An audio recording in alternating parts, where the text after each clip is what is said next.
Hello friends, एक बार फिर स्वागत है आपका शिखर आईसीएस चैनल पर, जहां हम अलग अलग समय अलग अलग टॉपिक्स पर डिस्कशन करते हैं और चर्चा करते हैं ऐसे विषयों की जो general studies point of view से, general knowledge point of view से स्टूडेंट्स के लिए भी उपयोगी है और साथ ही साथ एक सामान्य रुचि का भी विषय है। It's a topic of common interest. और आज का टॉपिक है योगेश्वर भगवान कृष्ण के भक्ति पर। कृष्ण की भक्ति जो है सदैव से ही भारतीय जो इतिहास है, भारतीय धर्म के अध्यात्म की जो परंपरा है, इसमें सदैव से ही कृष्ण जो है भक्तों का केंद्र रहे हैं, भक्तों की भक्ति का केंद्र रहे हैं। आज हम ऐसे भक्तों की बात करेंगे जो भारतीय इतिहास में और भक्ति के इतिहास में बहुत महत्वपूर्ण रहे, खासतौर पे भक्ति काल के भक्त। और उन भक्तों में कुछ भक्तों की खास तौर पे चर्चा करेंगे हम। जैसे बात करेंगे हम आज वल्लभाचार्य की, आज बात करेंगे निम्बार्काचार्य की, आज बात करेंगे आपके चैतन्य महाप्रभु की,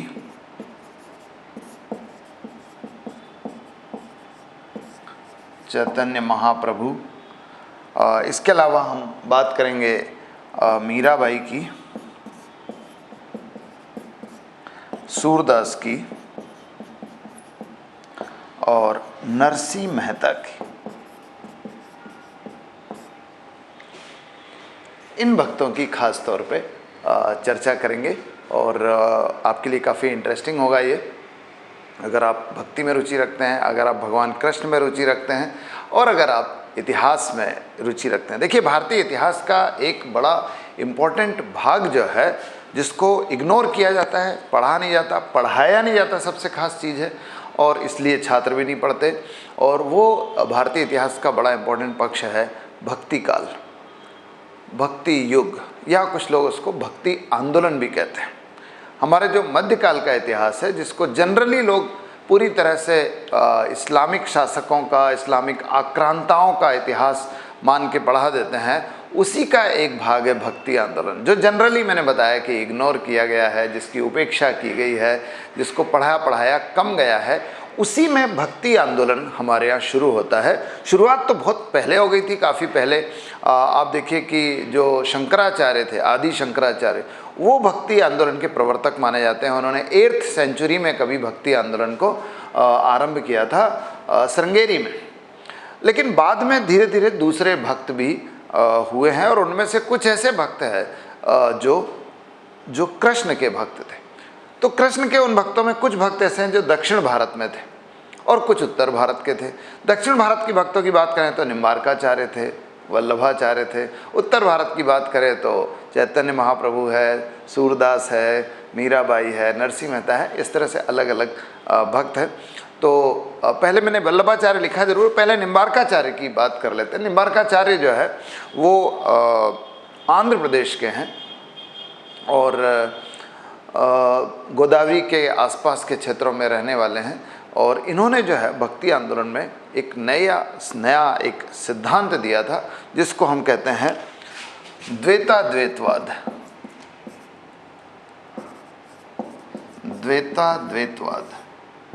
देखिए, ये दो शब्दों से मिलकर बना, द्वैत और अद्वैतवाद। ये सिद्धांत इन्होंने दिया। यहाँ पर अद्वैतवाद और द्वैतवाद को आप समझ लीजिए, मैं आपको शॉर्ट में समझा रहा हूँ। अद्वैतवाद का जो सिद्धांत है, ये कभी आदि शंकराचार्य के द्वारा दिया गया था। वही 8वीं शताब्दी में श्रृंगेरी से जिन्होंने भक्ति आंदोलन की शुरुआत की थी, उन्हीं शंकराचार्य ने अद्वैतवाद का सिद्धांत दिया था। अद्वैतवाद का मतलब होता है, इंग्लिश में आप इसको नॉन ड्यूअलिज्म कह सकते हैं, हिंदी में अद्वैतवाद कहते हैं। अद्वैतवाद का मतलब द्वैत नहीं होना। द्वैत नहीं होना यानी दो नहीं होना, बल्कि एक होना। प्रश्न यह है कि दो या एक होना, किसकी बात की जा रही है? तो ध्यान से सुनिएगा, ध्यान से समझिएगा कि यहाँ बात की जा रही है परमात्मा और आत्मा की। और साधारण शब्दों में समझ लें तो ईश्वर और भक्त की, कि परमात्मा और आत्मा, हम सब आत्माएं हैं और हमसे सुपर सोल जो है वो परमात्मा है। तो परमात्मा और आत्मा दो नहीं है बल्कि एक है। वो द्वैत नहीं है बल्कि अद्वैत है। इसी को आत्मा और परमात्मा दो नहीं है बल्कि एक है, ये कह लीजिए भगवान और भक्त दो नहीं है बल्कि एक है, जो कई लोगों ने कहा है, विवेकानंद ने भी कहा है कि हर आत्मा में उसी परमात्मा का आलोक है, हर आत्मा उसी परमात्मा के आलोक से प्रकाशित है। ठीक है, every soul is enlightened by that divine light. तो आत्मा और परमात्मा दो नहीं है बल्कि एक है, ईश्वर और भक्त दो नहीं है बल्कि एक है, यही अद्वैतवाद है। तो कुछ लोगों ने इसमें विश्वास किया, कुछ लोगों ने, कुछ ऐसे भक्ति संत थे जिन्होंने ये कहा कि नहीं, आत्मा अलग है, परमात्मा अलग है, ईश्वर का स्थान बहुत ऊंचा है और जो आम आदमी है, साधारण आदमी है, वो अलग है। तो उन्होंने द्वैतवाद की बात की। लेकिन यहाँ पर आप देखिए निम्बार्काचार्य कह रहे हैं कि द्वैतवाद और अद्वैतवाद दोनों ही सही है, इसलिए उन्होंने द्वैत और अद्वैतवाद को अपना सिद्धांत माना है।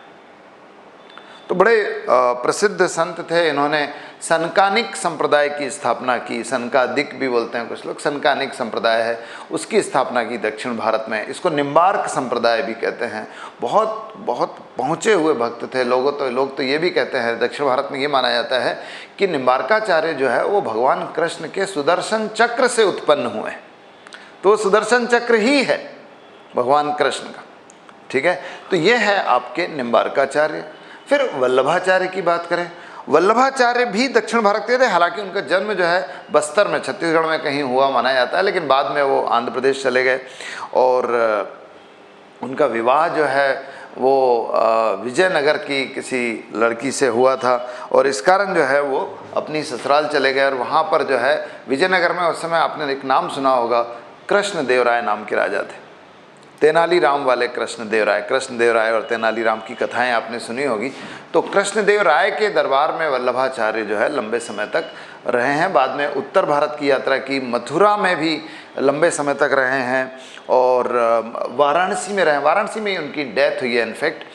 तो वल्लभाचार्य जो है उन्होंने एक नया सिद्धांत दिया, शुद्ध अद्वैतवाद, शुद्ध अद्वैतवाद। ठीक है, शुद्ध अद्वैतवाद का नया सिद्धांत दिया कि इन्होंने अद्वैतवाद को ही आधार माना है कि भगवान और ईश्वर में बिल्कुल भी अंतर, भगवान और ईश्वर और भक्त में बिल्कुल भी अंतर नहीं है, ये शुद्ध अद्वैतवाद है, दोनों एक ही है, ये मान के उन्होंने अपना भक्ति जो है उसको संचालित किया। वल्लभाचार्य जो है उन्होंने, उनका जो संप्रदाय था उसको पुष्टि मार्ग कहा गया। पुष्टि मार्ग, पुष्टि मार्ग का मतलब भगवान की कृपा को प्राप्त करने का यही सबसे अच्छा मार्ग है कि उनकी भक्ति में लीन हुआ जाए। आप देखिए भगवान कृष्ण ने भी, आप गीता का थोड़ा सार पढ़ेंगे तो आपको समझ में आएगा कि भगवान कृष्ण ने भी गीता में भी ये कहा है कि मोक्ष के कई मार्ग हैं, मोक्ष के कई मार्ग हैं, उसमें से ज्ञान मार्ग भी है, उसमें कर्म मार्ग भी है, लेकिन सबसे सरल मार्ग जो है वो भक्ति मार्ग है, भक्ति मार्ग है। तुलसीदास भी कह रहे हैं, तुलसीदास भी यही कहते हैं, अर्थ ना धर्म ना काम रुचि, गति ना चाहूँ निर्वाण, जन्म जन्म रति राम पद, यह वरदान ना आन। ठीक है, तो वो भी यही चाह रहे हैं, जन्म जन्म रति राम पद, राम के पैरों में भक्ति। तो भक्ति जो है, पुष्टि मार्ग जो है उसका उन्होंने, उसकी स्थापना की।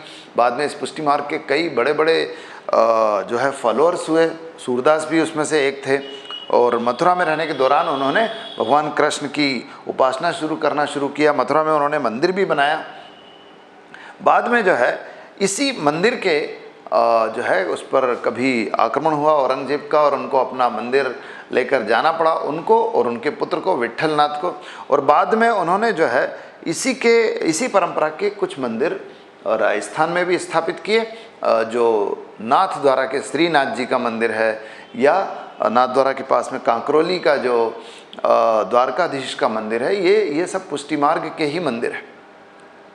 तो पुष्टि मार्ग को उन्होंने आगे बढ़ाया, जो आज भी चल रहा है। आज भी पुष्टि मार्ग के बहुत सारे मंदिर, बहुत सारे भक्त जो है आपको द्वारका में मिलेंगे, वृंदावन में मिलेंगे, मथुरा में मिलेंगे।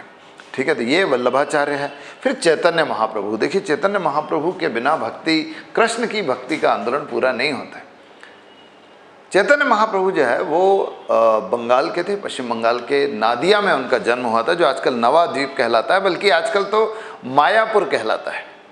वहाँ उनका जन्म हुआ था और वहाँ अधिकांश लोग यही मानते हैं कि भगवान जो चैतन्य महाप्रभु है भगवान कृष्ण का ही रूप है, कृष्ण और राधा का रूप है, उनका ही अवतार है।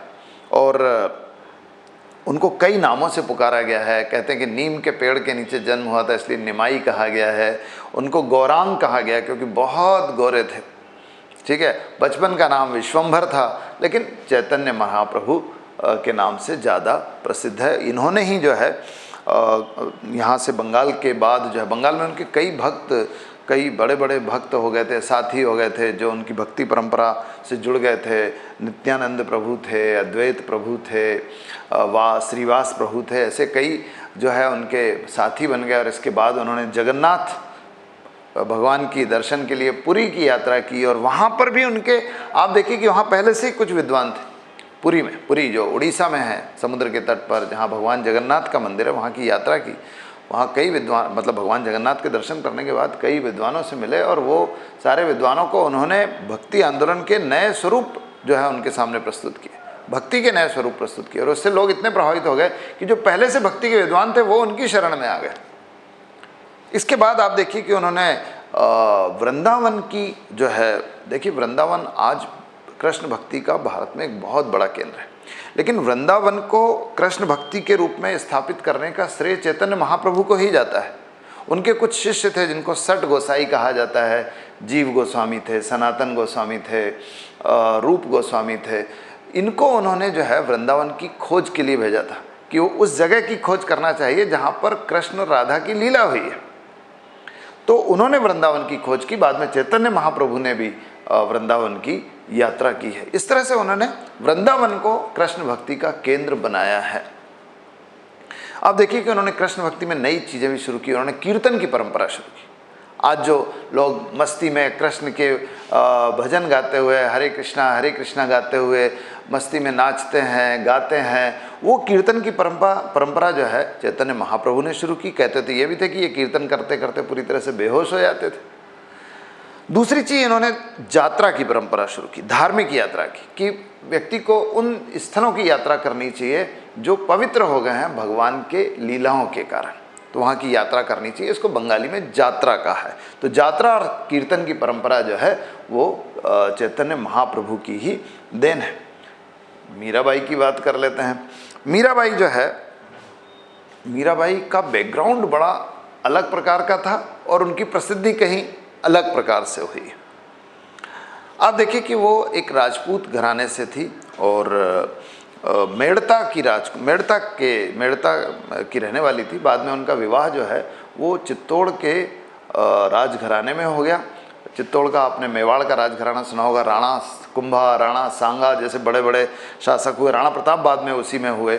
तो राणा सांगा की बहू थी, राणा सांगा का बेटा था एक भोजराज, उनकी पत्नी थी मीराबाई। लेकिन चूंकि भोजराज की जल्दी मृत्यु हो गई थी, इसलिए फिर उनको सारा इस संसार से विरक्ति हुई और वो धीरे धीरे कृष्ण भक्ति की तरफ जो है लीन होती गई। तो कृष्ण भक्ति में ही डूब गई। मंदिरों में, चित्तौड़ में मंदिर में जो है बैठ रहती थी, साधुओं के साथ रहती थी और कृष्ण भक्ति में ही डूब गई। उन्होंने कहा कि अब कृष्ण ही मेरे पति है।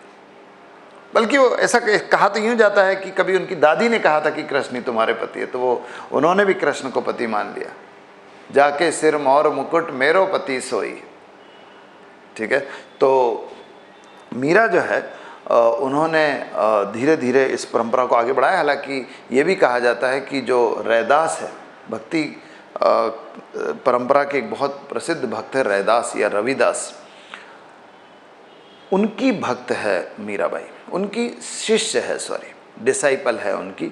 और लेकिन वो रैदास जो है वो निर्गुण भक्ति के थे, ये सगुण भक्ति की परंपरा की भक्त हो गई। और इन्होंने जो है कई रचनाएं भी लिखी, मेवाड़ी में बहुत सारी रचनाएं लिखी है। इन्होंने जो है गीत गोविंद पर टीका लिखी है, इन्होंने मीराबाई का मायरा लिखी है और ऐसे बहुत सारे जो है रचनाएं इन्होंने मेवाड़ी में लिखी है। हम भी आजकल जो है बहुत सारे ऐसे पग घुंघरू बांध मीरा नाची रे, ऐसे कई पदों को गाते हैं, वो सब मीरा के द्वारा ही लिखे हैं। आप देखो कि उन्होंने ये भी लिखा कि विष का प्याला राणा जी भेज्यो, पीवत मीरा हाँसी रे, मीरा के प्रभु गिरधर नागर, सहज मिले अविनाशी रे। उनका एक पद है जो बहुत ज़्यादा कव्वालियों में उपयोग किया जाता है, और वो ये कि काजर लागे कर करो सुरमा सहो न जाए, काजल लागे कर करो सुरमा सहो न जाए, जिन नैनन में पिया बसे उनमें कौन समाए। ठीक है, तो ये मीराबाई की जो है भक्ति की परिकल्पना थी कि सब आँखों में पहले से ईश्वर बसे हुए, अब उसमें किसी और की जगह नहीं है। तो ये आपकी मीराबाई है। सूरदास जो है वो ब्रज के संत थे, जो बचपन से ही जो है वो ब्लाइंड थे, नाबीना थे, आंखें नहीं थी, लेकिन भक्ति की परंपरा में पूरी तरह से डूबे हुए थे। ये वल्लभाचार्य के शिष्य हैं, पुष्टि मार्ग के भक्त है, इसलिए इनको पुष्टि मार्ग का जहाज कहा जाता है। तो आगरा के आसपास के क्षेत्र के रहने वाले थे, वहीं इन्होंने जो है कृष्ण की भक्ति की है। बड़े बड़े पद लिखे हैं, आप बहुत सारे पदों से परिचित भी होंगे। आप देखिए कि मैया मेरी मैं नहीं माखन खायो, ग्वाल बाल सब बैर पड़े हैं, बरबस मुख लिपटायो, मैया मेरी मैं नहीं माखन खायो। तो ऐसे बहुत सारे भजन, सबसे ऊंची प्रेम सगाई, ऐसे कई भजन जो है इनके बहुत प्रसिद्ध हो गए। सूरदास के बड़े बड़े साहित्य लिखे हैं उन्होंने, सूर सारावली लिखा है और साहित्य लहरी लिखा है। ऐसी बहुत सारी रचनाएं उनकी भक्ति पदों पर आधारित है। इसके अलावा आप देखिए कि नरसिंह मेहता है। नरसिंह मेहता जो है ये गुजरात के भक्त थे, गुजरात के भक्त हैं, और गुजरात में कच्छ के आसपास के क्षेत्रों में रहने वाले, अंजार के आसपास के, और कृष्ण के बहुत बड़े भक्त थे। कहते बचपन में गूंगे थे, बाद में कृष्ण की भक्ति से ही जो है वो बोलने लगे। और कृष्ण की भक्ति इतनी गहरी की, पारिवारिक परिस्थितियां बहुत विपरीत थी, घर में बड़ा दबाव था, और माँ नहीं थी, पिता नहीं थे, मैंने बताया गूंगे हो गए, और बहुत सारी कठिनाइयों को झेलते हुए कृष्ण की भक्ति की।